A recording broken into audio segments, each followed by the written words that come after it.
Well, good morning, everyone. Last week, Americans saw the result of Republican policy. Let's just talk about the facts for a second. 53 million taxpayers claimed at least one new tax deduction. The average person got a refund of $3,400, an 11% jump from last year. And 30 million workers kept every cent that they paid in taxes on overtime. That makes a difference, folks. And I bring it up again because it's the perfect example of what we're dealing with. Every single Democrat voted no on these tax cuts. That's because, and I say it every week, every single Democrat voted to raise your taxes. Every single Democrat thought that the government was a better steward of that $3,400 that you brought home than you were. Republicans think you actually are a better steward of your money. But think about it. That's crazy what the Democrats are doing. Meanwhile, every Republican voted for you to keep more of your money. It's a simple contrast. That's just common sense. Now, I know that even with bigger refunds, many families are struggling right now. And I get it. But we also owe it to the American people to be honest about how we got here to make sure we don't ever go back again. So let me be candid and let me refresh everybody's memories. We are digging out of a hole.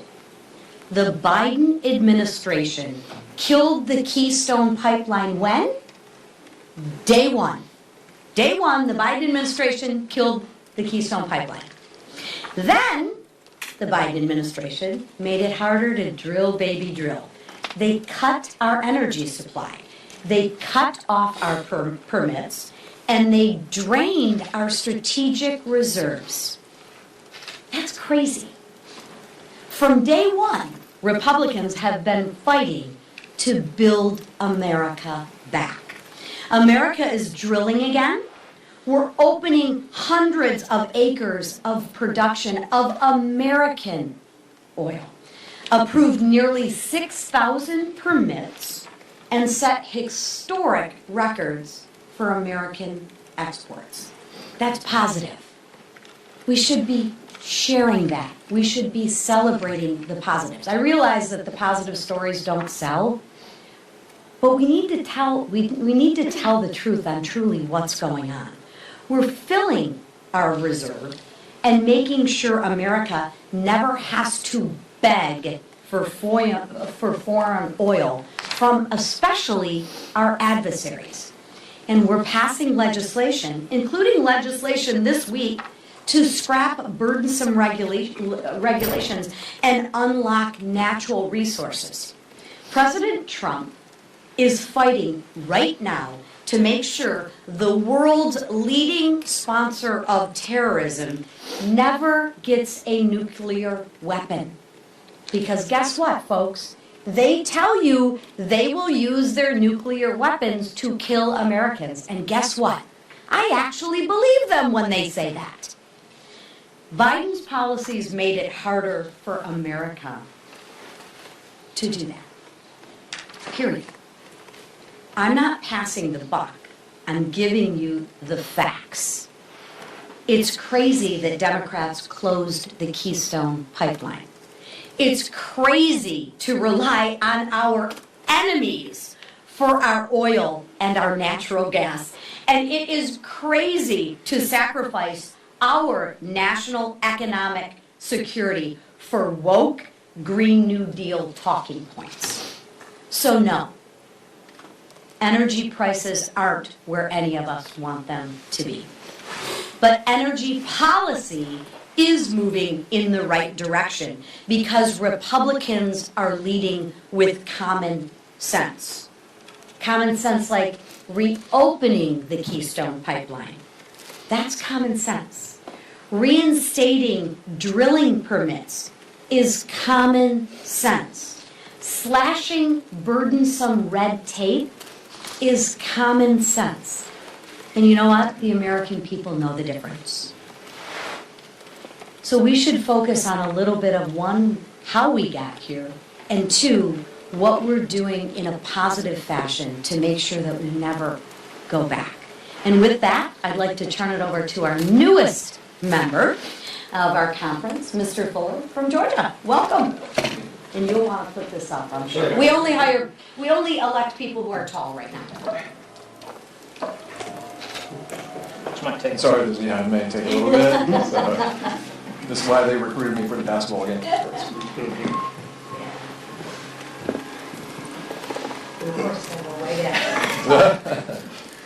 Well, good morning, everyone. I am the new guy. My name is Clay Fuller. I'm representing the mighty 14th District of Georgia.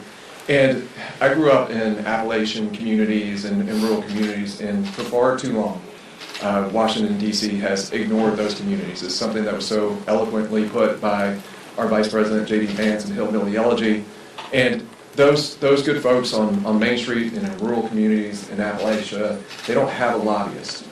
And I'm so happy to be here on Capitol Hill to not only fight for them and be a warrior for those communities and be a warrior for rural America and for Georgia 14, but I'm also so happy to work for a president who cares and loves about those communities.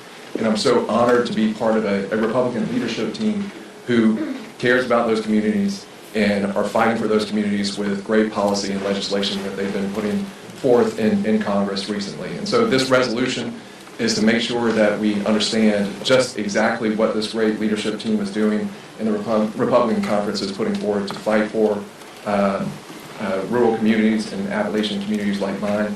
And so I just want everyone here to know that I'm going to be a warrior for those communities and for Georgia 14, and so is this Republican leadership. It's my honor of a lifetime to represent them and to be part of this leadership team to fight for those forgotten communities. Thank you.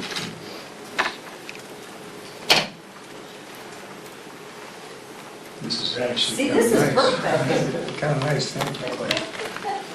Well, another day and another headline about a certain congresswoman's not-so-stellar record of honesty and competence.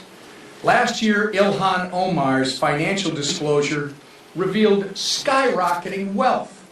It showed a whopping net worth of up to $30 million, a 3,500% increase in wealth compared to just 2 years prior.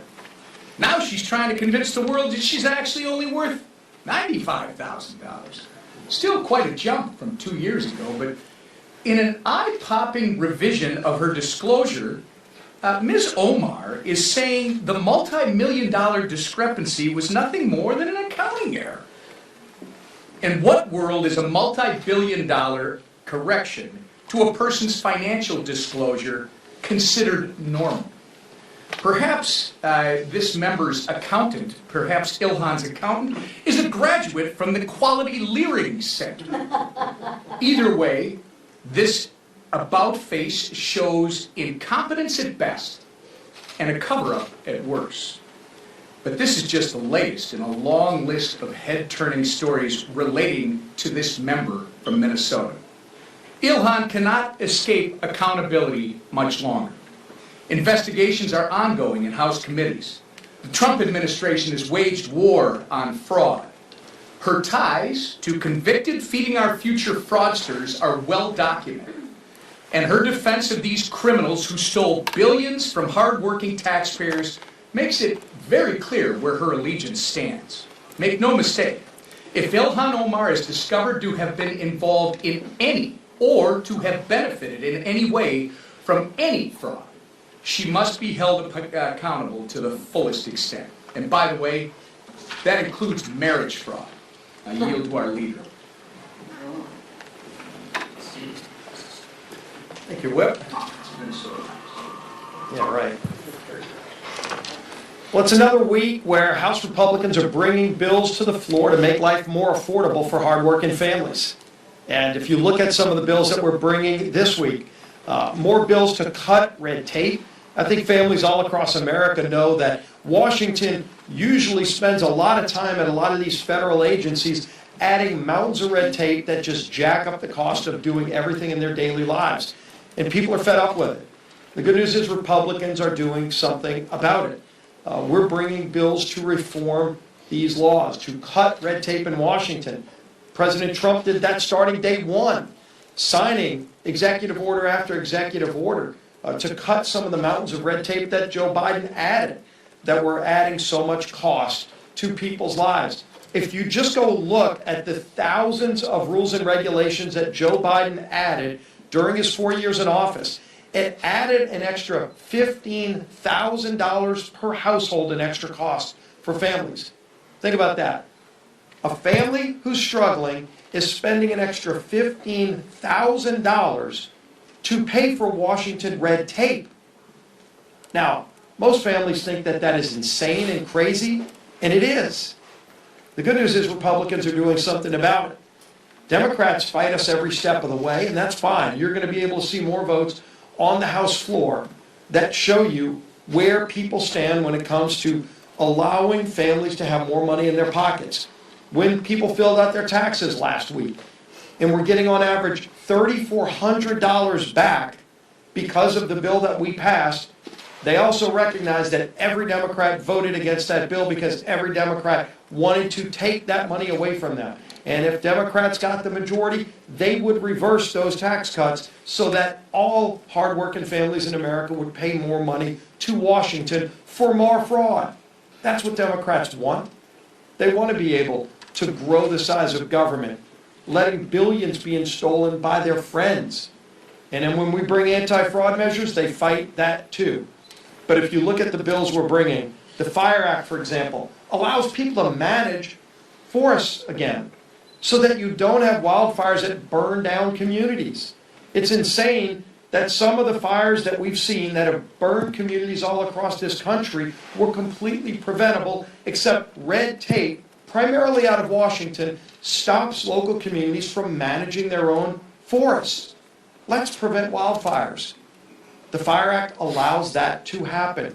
Not only cutting red tape, but saving communities from these wildfires that we see all around the country. If you look at Clay Fuller's resolution, I mean, how about this guy? Comes in, he's not even here, he's still got the new member of Congress smell, he's been here a week, and he's already bringing a piece of legislation to the floor to stand up for rural communities in America, to talk about how important rural America is to this great nation. And so I urge everybody to vote for Congressman Fuller's legislation, but it's great to have a fighter for rural America up here in Washington. We're sure glad to have him as a member of our conference. And then we're bringing a bill on the Endangered Species Act, probably one of the most abused laws there is. You've got mice running around that nobody wants, by the way, but the Endangered Species Act will protect a mice over the ability to build a house for somebody in communities where we're trying to get more housing.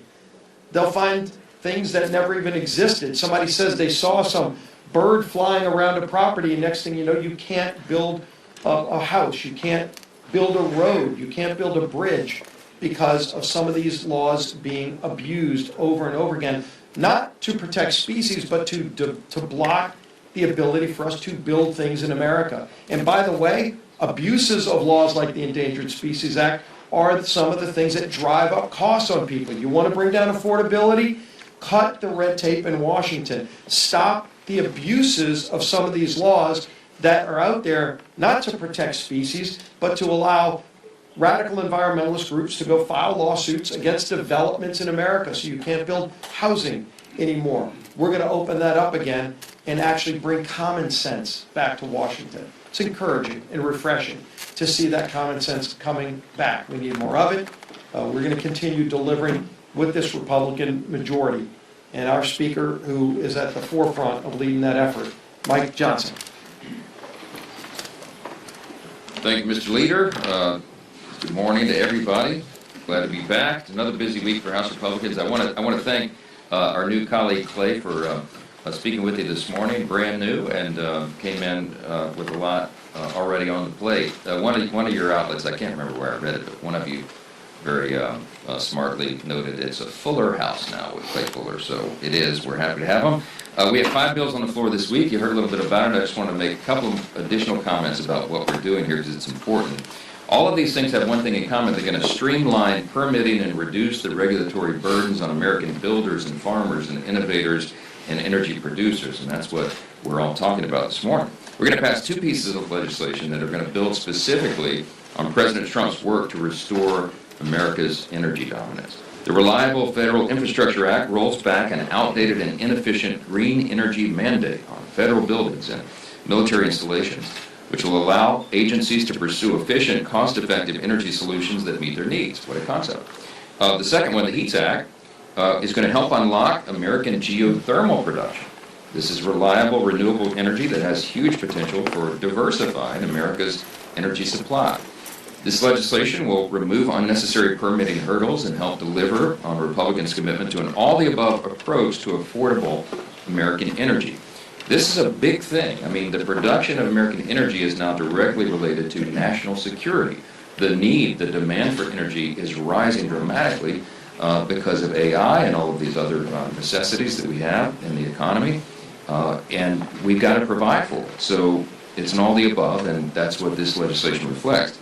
Finally, as Leader Scalise was noting, the FIRE Act and the ESA Amendments Act will streamline and clarify environmental regulations, encouraging responsible fire management and the protection of America's diverse wildlife while removing costly and unclear mandates that unfairly penalize good faith actors. It's common sense. That is the theme here. We're going to cut red tape and do the right thing, and the Congress is leading on this. Also this week, the House will pick up where we left off on reauthorizing FISA Section 702. It's must-pass legislation. We've talked about it here before. It preserves the Trump administration's ability to kill terrorists and to prevent attacks on our homeland. This provision of law was created after 9/11, and frankly, one of the reasons we've not had another 9/11 on our shores is because we have this important tool. Congress was able to pass a short-term extension of Section 702 last week, and we're going to continue to work out a longer-term extension. We're confident that we'll be able to find strong bipartisan consensus that builds off of the really meaningful reforms that we included in the legislation the last time we reauthorized it. We did that in 2024. 56 reforms, and they're working just as we planned. And we were successful because that was a sensible set of changes.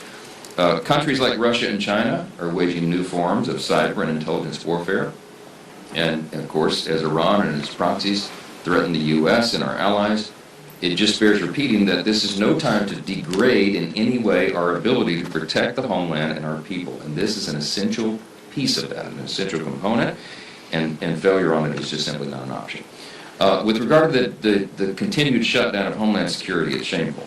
Republicans are sprinting to end the Democrats' shameless shutdown of our Homeland Security Department. And I'm relieved to report this is finally the beginning of the end of this, because Democrats decided to walk away from our bicameral, bipartisan appropriations package that they themselves helped negotiate. That was 2 months ago. They have now left it to us. Republicans are going to be forced to do the responsible thing of ending this shutdown on our own. It's unthinkable to me, but this is where they are. The Democrats have decided they will not fund. They want $0 to secure the border. They want $0 to enforce federal immigration law. That's where they are. It's been 2 months of partisan obstruction, 2 months of chaos in American airports, 2 months of missed paychecks for hundreds of thousands of faithful employees in the Department of Homeland Security, which I note all the time is the third largest department in our government. And when we do this, here's the great irony of it, Democrats are going to get absolutely nothing for their dangerous game they played here. Republicans in the House and the Senate recognize that funding for the security of America's homeland isn't some political football. The Democrats seem to think it is. And that's why through a targeted and narrow reconciliation process, we will fully fund the agency, including ICE and CBP, for 3 years into the future. This is great news for every American who supports secure borders and safe communities and chaos-free airports. In the coming days, the House will be working closely with the Senate as they commence on that reconciliation process. And it should not be forgotten that Democrats shut down the third largest department in the federal government with all of its 10 agencies charged with keeping everybody safe. And they did that for political purposes. They've kept it shut down for over 2 months now. We're on day 65. It's the longest in history because they'd rather reopen the border than pay our hardworking men and women of our law enforcement. They would rather defund the police than pay our TSA workers at the airport. They would rather endanger the American homeland than fund basic immigration enforcement. I've said it before, I'll say it again. You heard the theme here this morning. You'll hear it all the way through the election cycle. Our politics have now entered a new era. It's called common sense versus crazy. Republicans return to common sense versus Democrats, just madness. This shutdown is a shameful episode in the history of the Democrat Party. This is not our father's Democrat Party. Watch what happens. We administered the oath to a member last night who has some pretty far left positions. We expect more of that to come from that party. And it's not where the American people are. And it's yet another example of their preference for open borders and dangerous communities over the safety and security of American citizens. So I answer a couple questions. I have a question for you about the DHS funding. So some of your colleagues told me that they're concerned that the Senate won't provide a good bill that would be able to pass on the House floor. What level of confidence do you have that your caucus will go along with that partial funding after the Senate acts on reconciliation? We'll get there. We have to. We've got to make sure that the homeland is protected, and there's been lots of consternation amongst lots of members about how this evolved.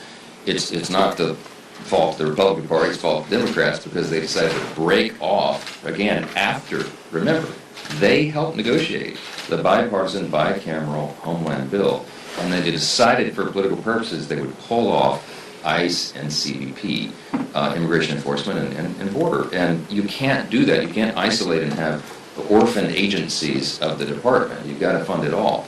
Well, they've determined to do that, which means we've got to use a reconciliation vehicle in order to fund those critical components. But we'll figure this out. We've got lots of discussions today and in the coming days to make sure that we can get that through, and I think we will, and I certainly hope it's bipartisan. If you're a Democrat in the House or Senate, do you want to go down on the record of just saying, I want zero funding to close the border? You might remember, border security was the #1 issue in 2024. The only reason people aren't up in arms about it at the moment is because we solved the problem. But Democrats want to reopen it. That's what that means. Ask them. Wait a minute, hold on. Ask the Democrats in the Senate and the House. You want zero funding for border security? That means it reopens. That's what that means. On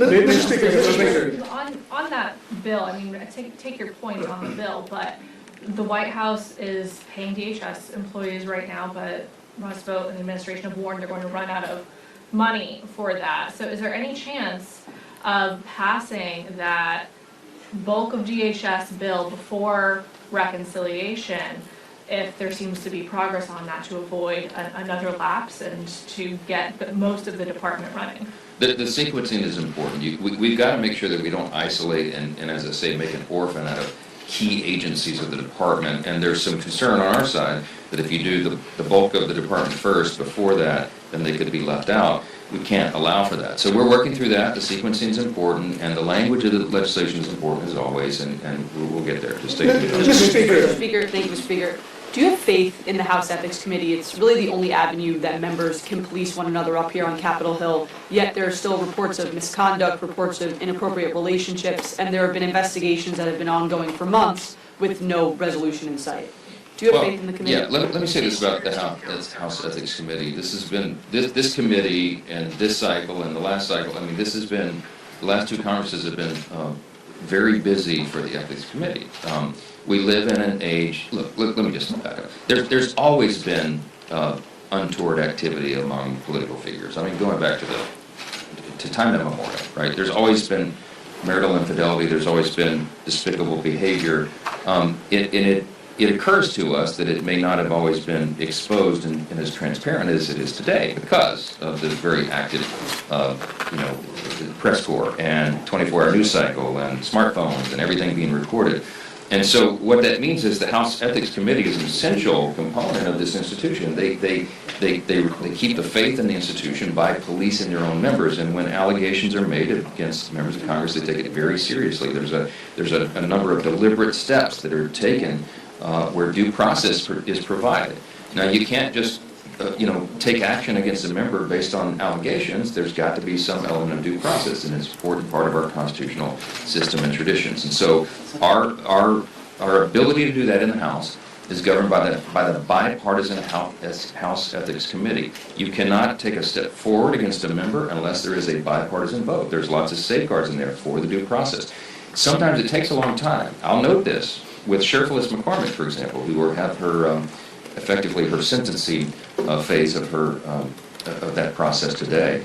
That's a very rare thing. The last one was in 2010 against a former member, Charlie Rangel, because typically when a member is facing serious charges, they will just resign from Congress. You saw 2 examples of that last week. This particular individual decided not to do that. I mean, she's gone all the way, and she I won't say, I don't know if obstruction is the right word, but she certainly delayed the process. They've been working for over 2 years on an investigation of these allegations against Sheriff Liz McCormick. She did not cooperate. She fought them at every turn, and so that it takes longer and longer for it to go through. Look, I think that the Ethics Committee, in a bipartisan fashion, I think the members are all there in good faith. I think they're doing their best to do good work in very difficult circumstances, and we rely upon that work. And we insist upon due process because we have to, because it protects the institution and it protects those who voted to send everybody here. The people. That's what this is about. So look, we're going to police this institution as best we can. We're going to admonish members when they get out of line. We're going to censure them when necessary. We kick them off committees when necessary, and on a rare occasion, they get expelled. That may happen here shortly. We'll see what happens. Mr. Speaker, thank you, Mr. Speaker. So in the case with Mr. Swalwell, women didn't feel safe reporting to Congress. They had to go to the press. The same with Mr. Gonzalez. What reforms can be put in place so that female staffers feel safe coming and reporting so that they don't have to go to the press? It's a great question. I mean, we are looking at every potential avenue to tighten up the rules and make sure that women have an avenue to report. You may know this. I have 2 daughters who work on Capitol Hill, on committee staffs, okay? Very serious to me, all right? I'm a father. I'm not just the Speaker of the House. I'm a member that is directly, involved in this. For that very reason, we have to protect women and anyone who feels like there's any inappropriate behavior whatsoever. So if there are ways to tighten the rules, suggestions, we're seeking that from all members. We're open to that. And I suspect you get bipartisan, almost hopefully unanimous support to do that. We have a lot of mechanisms in place, but we're always open to making that safer and more secure. And I will lead that myself for the obvious reasons, okay? So we're doing the best we can under difficult circumstances. I will say this. I think candidate recruitment is a big part of this as well, okay? And I've been in charge of that for 2 cycles on the Republican side. And we are very carefully recruiting people who are serious legislators, persons of great integrity, who will come here and roll up their sleeves and work for the people as the founders envisioned this. We don't need people running for Congress because they want to be famous. We don't need people running for Congress because they see this as some sort of opportunity for their own individual endeavors. I'll leave it at that. You've got to screen for the right people, and I'm confident there's enough patriotic Americans who are willing to come serve sacrificially in this institution and do it right. In the meantime, we're going to tighten up the rules and make sure that we're on top of that, and I commit that to you. Mr. Speaker.